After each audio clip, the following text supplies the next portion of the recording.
لہذا وہ جو جنت کی خواتین کی اللہ تعالیٰ نے اور نبی پاک صلی اللہ علیہ وسلم ڈسکرپشن دی، اس میں ایک اور بات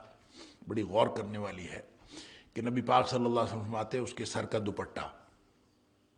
ولا نصیفھا، اس کے سر کا دوپٹہ، اس کا مطلب ہے کہ جنت میں بھی عورتیں دوپٹہ لیتی ہوں گی۔ تو جو عورتیں دوپٹہ نہیں لیتی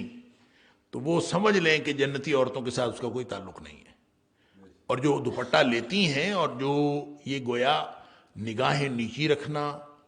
اور سر پہ دوپٹہ اوڑھنا، اور یہ جو اس طرح کے آگے جا کے فرمایا حور مقصورات فی الخیام، اور خیموں کے اندر روکی ہوئی عورتیں، اس کا مطلب یہ ہے جو قرآن نے کہا وقرن فی بیوتکن، کہ خواتین جو ہیں اپنے گھروں میں ٹکی رہیں، تو اس کا مطلب ہے کہ جو خواتین خیموں میں رہتی ہیں، اپنے گھروں میں رہتی ہیں اور ٹکی رہتی ہیں، یہ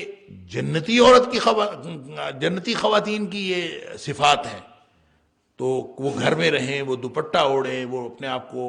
محدود رکھیں، اور ویسے بھی دنیا میں اگر آپ دیکھیں تو جو صاحب اقتدار طبقہ جو ہوتا ہے، مقتدر طبقہ جو ہوتا ہے، ان کی خواتین اپنے محل میں رہتی ہیں، اور باہر کی خواتین آتی ہیں ان کی خدمت گزاری کے لیے، جنہوں نے خدمت کرنی ہوتی ہے وہ باہر سے آتی ہیں اور آ کے ان کی خدمت کر کے وہ چلی جاتی ہیں۔ اور جو صاحب اقتدار طبقہ یا جو بھی آپ کہہ لیجئے، جو جن کو اللہ تعالیٰ نے